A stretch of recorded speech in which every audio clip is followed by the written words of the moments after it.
رضی اللہ تعالی عنہ روایت کرتے ہیں اذا دخل رجب، جس وقت رجب المرجب کا مہینہ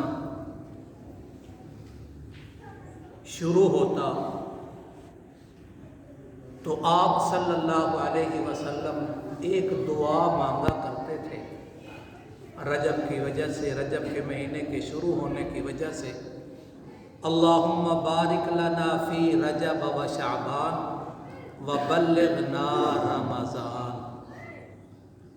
یا اللہ ہمارے رجب کے مہینے اور شعبان کے مہینے میں برکت عطا فرما، وبلغنا الی رمضان، اور ہمیں رمضان المبارک کے مہینے تک پہنچا۔ ابن فضل رحمت اللہ علیہ تابعی ہیں، وہ کہتے ہیں یدعون اللہ ستۃ اشہر ان یبلغہم رمضان۔ ہم 6 مہینے تک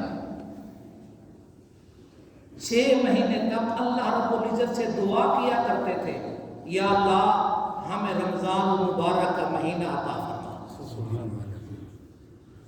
ثم يدعونه 6 اشہر ان يتقبلہ منہم، پھر ہم 6 مہینے تک دعا کیا کرتے تھے۔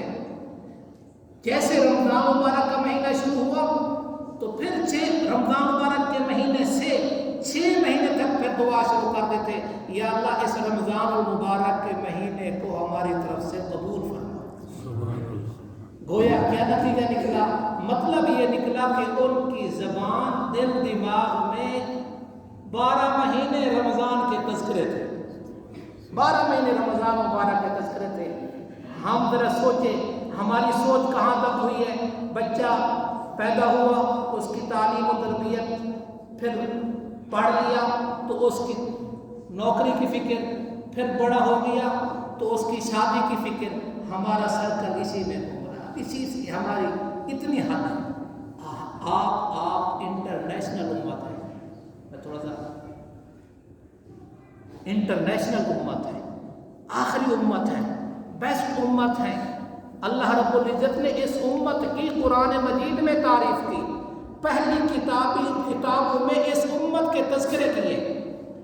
تو آج سے ہم بھی رمضان المبارک کی تیاری شروع کر دیں، اور یہ جو دعا سنائی ہے 13 کتب احادیث میں یہ دعا موجود ہے۔ کتنی؟ 13 کتب احادیث میں یہ دعا موجود ہے۔ امام ربانی مجدد الفسانی رحمۃ اللہ نے اپنے مکتوبات میں لکھا ہے، آپ توجہ کریں، امام تازہ ہوگا، اپنے مکتوبات میں لکھا ہے کہ رمضان المبارک میں جو اللہ کی رحمتیں اور برکتیں نازل ہوتی ہیں نا، اور بقیہ 11 مہینوں میں جو رحمتیں برکتیں نازل ہوتی ہیں، ایک رمضان المبارک کے مہینے کی برکتیں اور بقیہ 11 مہینوں کی برکتوں کو رمضان المبارک کے مہینے کی برکتوں کے ساتھ وہ نسبت ہے جو قطرے کو سمندر کے ساتھ ہے، قطرے کو سمندر کے ساتھ ہے۔ تو یہ مہینہ آنے والا ہے، تو یہ دعا یہی کر سکتا ہوں آپ کے لیے کہ اللہ تبارک و تعالی آپ سب کو ایمان کی سلامتی اور صحت کے ساتھ یہ مبارک مہینہ نصیب فرمائے، اور اللہ تبارک و تعالی تمام بیماروں کو شفا عطا فرمائے۔